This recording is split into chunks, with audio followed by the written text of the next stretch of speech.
And what's gonna happen here? You ended up with boring living room, lacking of your personality, your signature, and your taste.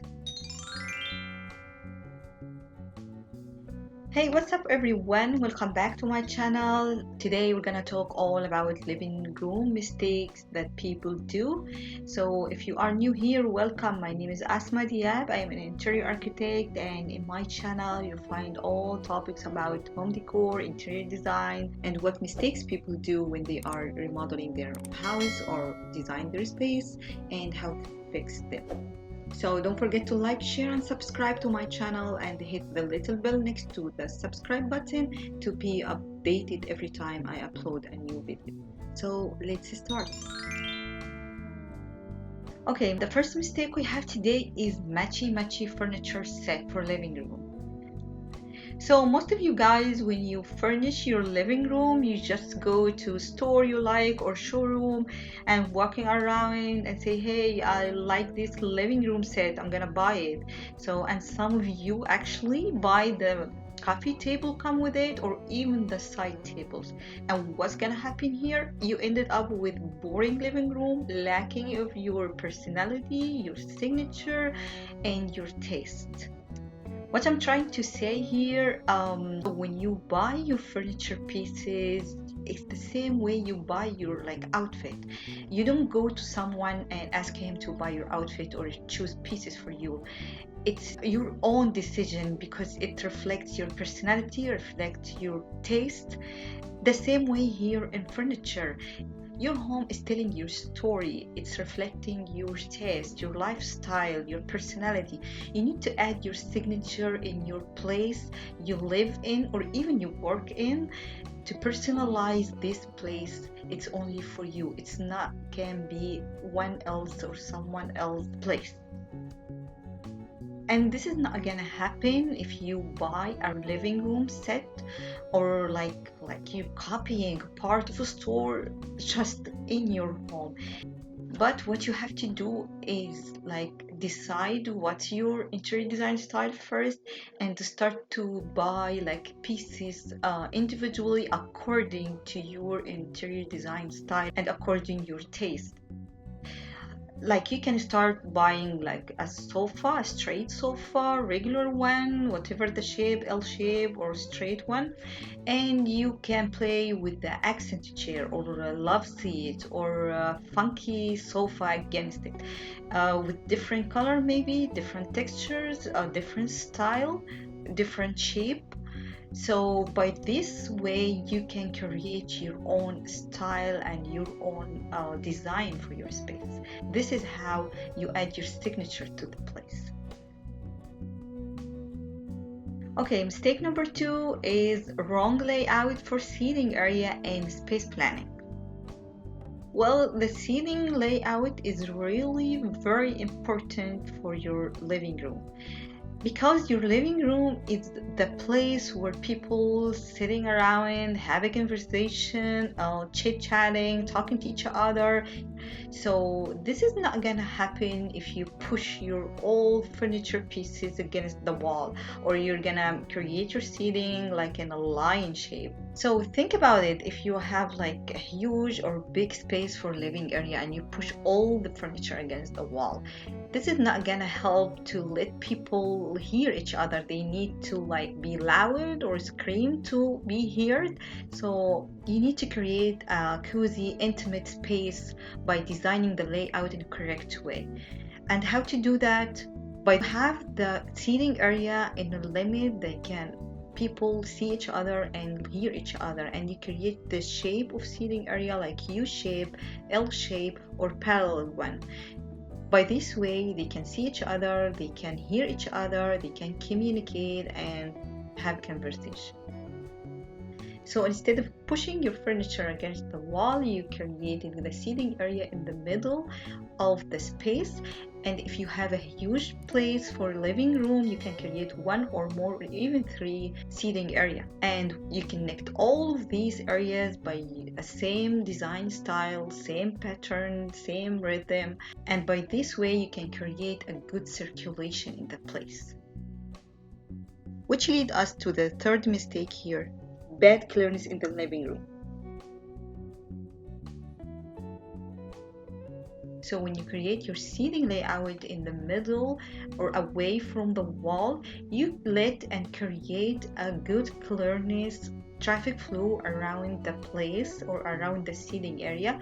So think about it. If you want to go from a side to the other side of the living room, you don't have to go through the seating area and cutting the vision of the people who are sitting in the seating area. So you have your way to go around without interrupting any eye contact or so. And you might feel, oh, okay, my seating area or my furniture will look floating in the place. No, it's not gonna look like that, because you're gonna connect this with another elements around the area next to the wall. Like you can add a backside table behind the couch or the sofa you have. You can connect it with some side tables. You can connect it with a console on the wall, has like a wall gallery somewhere. So you have different many elements you can connect in this place. So back to the clearness mistake, you have to keep in mind that the main clearness for the main way in the room, it has to be minimum 36 inches, and the space between the sofa and the coffee table, it has to be minimum 18 inches.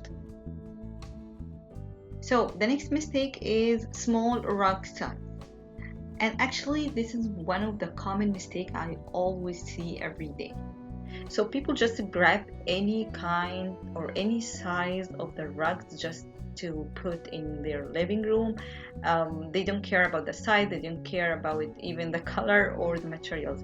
But in my opinion, the rug is like most important or one of the most important element in your design. You need to invest in this piece because it lasts and it reflect and connect all the elements together.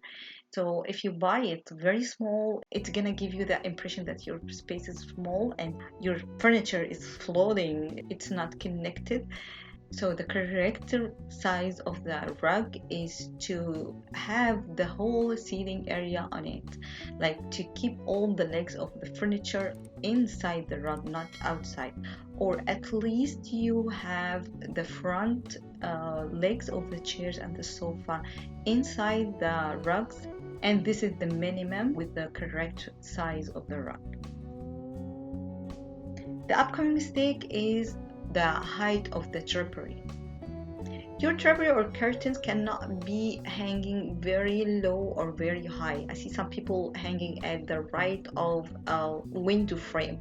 This is very wrong. It has to be hanged at like 3 or 4 inches below the ceiling. And also you have to consider 12 inches at each side of the window to let the drapery and curtains stacking and let the opening space as much as you can clear to let a good amount of light into your space.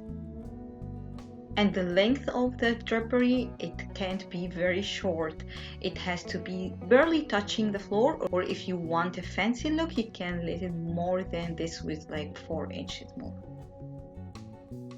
The next mistake with us is not a cohesive design.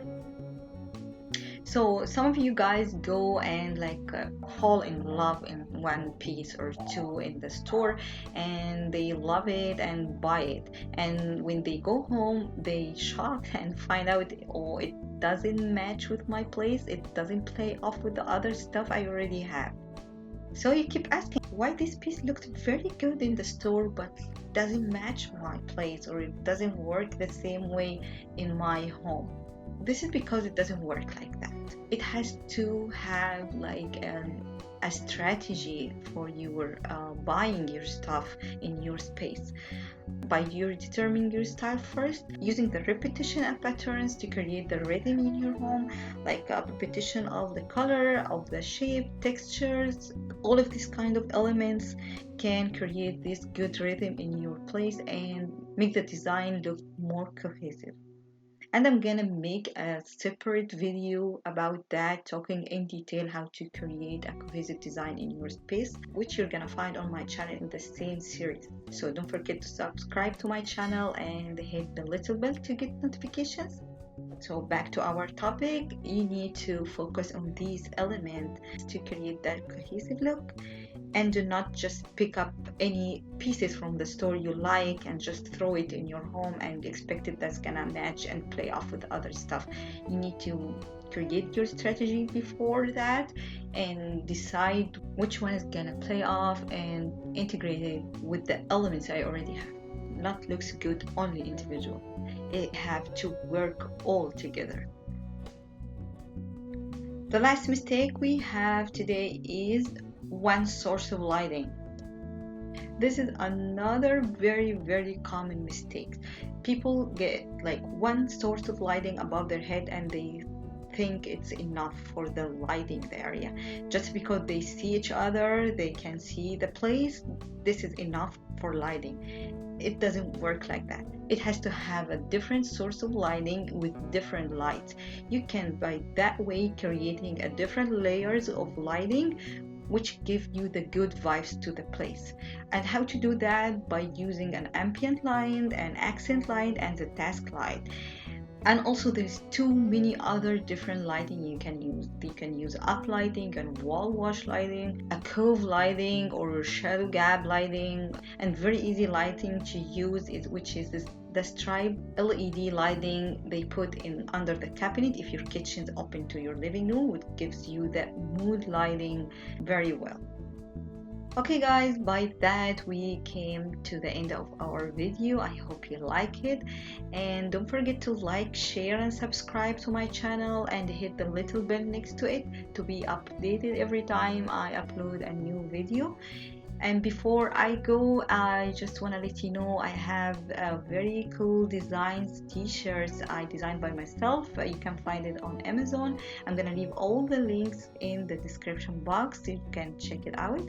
And also I'm gonna leave another videos links in the description box related and all about the interior design and home decor. I hope you like it, so don't forget to check it out and see you next video. Bye.